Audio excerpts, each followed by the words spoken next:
जय हिंद किसान भाइयों। क्या आप सफ़ेद मक्खी से परेशान हैं या सफ़ेद मक्खी की से आपके फसल बहुत ख़राब हो रहे हैं? तो आज आपको मैं बताऊंगा कि सफ़ेद मक्खी की पूरी तरह कैसे इलाज किया जाए और सफ़ेद मक्खी की पूरी तरह ख़त्म कैसे आपकी फसल से हो जाए।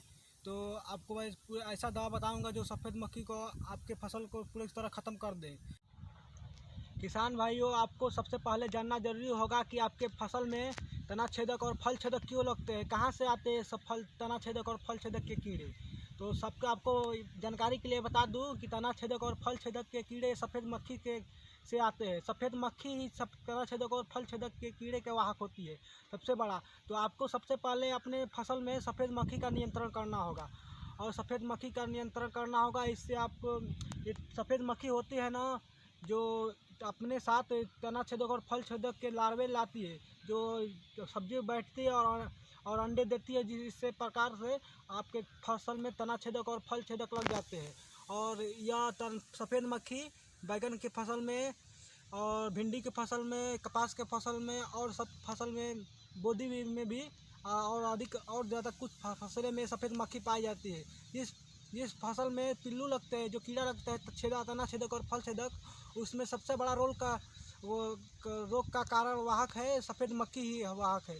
इसलिए आपसे गुजारिश है कि आप सफ़ेद मक्खी का पहले इलाज करें, सफ़ेद मक्खी का दवा जरूर डाल लें और फिर उसके बाद कीड़े का दवा डालें। तो किसान भाइयों, चलते हैं वीडियो की ओर। तो किसान भाइयों, लेकिन आपको सफ़ेद मक्खी की दवा जानने से पहले आपको सफ़ेद मक्खी के जीवन चक्र के बारे में जानना होगा। जो किसान भाई सफ़ेद मक्खी के जीवन चक्र के बारे में नहीं जानते हैं, वो बहुत सारा दवाई उपयोग करते हैं, लेकिन सफ़ेद मक्खी नहीं जा पाती है। इसलिए आपको जीवन चक्र, सफ़ेद मक्खी के जीवन चक्र को बारे में जानना ज़रूरी होगा।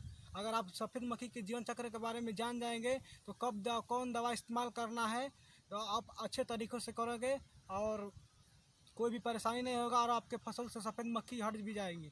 तो किसान भाइयों, आपसे गुजारिश है कि वीडियो अंत तक देखें और थोड़ा भी स्किप ना करें, क्योंकि आप कोई भी टर्म छूट जाएगा तो आपको घाटा हो सकता है।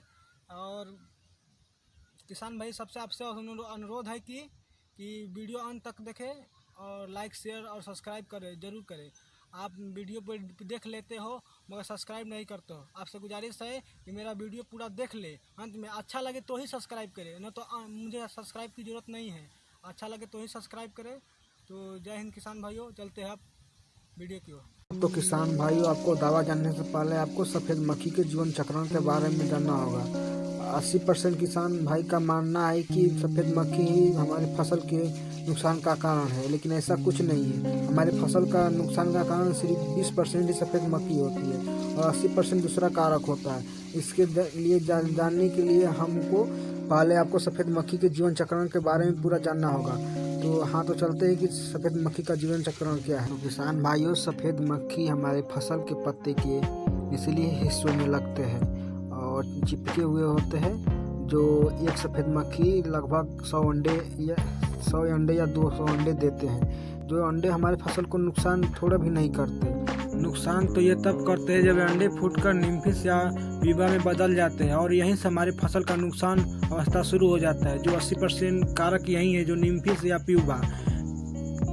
और ये प्यूपा का 3 अवस्था होते हैं। पहला कॉलर अवस्था, दूसरा पीले रंग की अवस्था और तीसरा लाल आँखों वाले प्यूपा होते हैं। सफ़ेद मक्खी का जीवन चक्र 0 से 25 दिन होता है।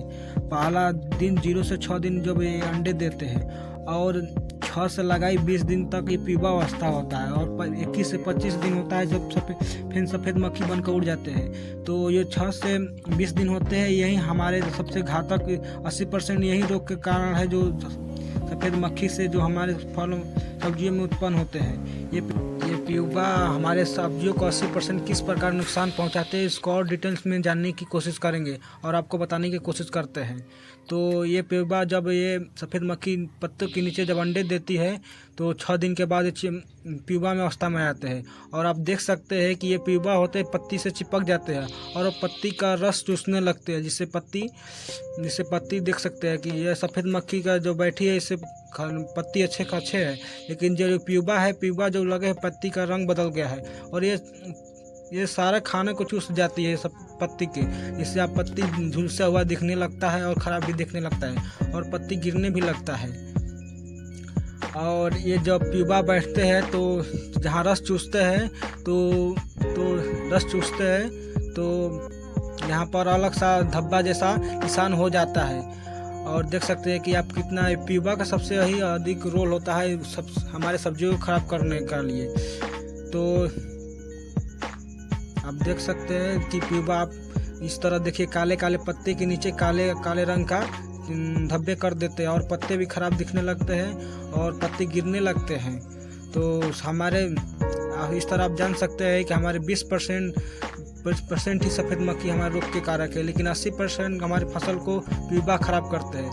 तो हम 20% को मारने के लिए हम 100% दवा देते हैं, लेकिन हम 100% तक कार्य करने के लिए हम कौन सा दवा उपयोग करें जो प्यूपा भी ख़त्म हो जाए और सफ़ेद मक्खी भी ख़त्म हो जाए। इसके लिए मैं आपको एक दवा बताने वाला हूँ जो आप इस्तेमाल कीजिएगा तो इसके जो प्यूपा होते हैं, प्यूपा के सीधे इसके थोड़ा भी संपर्क में इस दवा के आएंगे तो प्यूपा के नर्वस सिस्टम पर सीधे वो दवा कार्य करता है। इससे ये प्यूपा होते धीरे धीरे ये कार्य करना बंद कर देते हैं और मर जाते हैं और सफ़ेद मक्खी भी मर जाती है, और जिससे हमारे फसल का नुकसान से रक्षा करता है। और आप देख सकते हैं तो ये आपको कौन सा दवा है बताते हैं। हाँ, तो किसान भाइयों, हम 2 प्रकार के दवा का इस्तेमाल करते हैं, कर सकते हैं, या 2 प्रकार के कॉम्बिनेशन का दवा इस्तेमाल करते हैं। हम प्रत्येक 2 पारी पर हमें अपना दवा बदलते रहते हैं।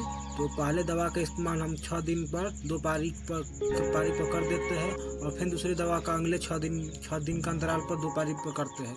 और इसी तरह पहला दूसरा करते करते हमेशा मतलब बदलाव कर हमेशा मारते हैं। और यह कॉम्बिनेशन का बदलाव इसलिए करते हैं कि 2 पारी एक दवा मारने के बाद उसमें प्रतिरोधक क्षमता इस प्यूपा में या सफ़ेद मक्खी में प्रतिरोधक क्षमता आ जाता है, जिससे यह तीसरे पारी को मारने पर ये प्यूपा या सफ़ेद मक्खी नहीं मरते हैं। इसलिए हम दवा का अल्टरनेट यूज करते हैं, बदल कर हमेशा 2 पारी पर यूज करते रहते हैं। तो पहला दवा कौन सा है आपको बताते हैं, ये देखिए। नाम है धनप्रीत इंसेक्टिसाइड, जिस पर इस सफ़ेद मक्खी का चित्र दिया भी हुआ है।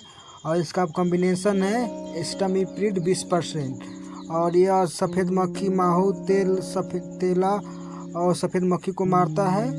आप देख सकते हैं इसमें 20% SP के और धनप्रीत का इस्तेमाल 20 ग्राम पर टंकी करना है। यह दवा थोड़ा सस्ता है और 100 रुपया में 100 ग्राम मिलता है, जिससे एक पैकेट में 5 टंकी हो जाता है और आसानी से ये सफ़ेद मक्खी के लिए कार्य करता है। और दूसरा दवा हम इस्तेमाल करते हैं जो इससे थोड़ा महंगा है, इसका नाम है उजाला, जिसमें का कॉम्बिनेशन है डाइफेथुरान प्लस 50% WP है।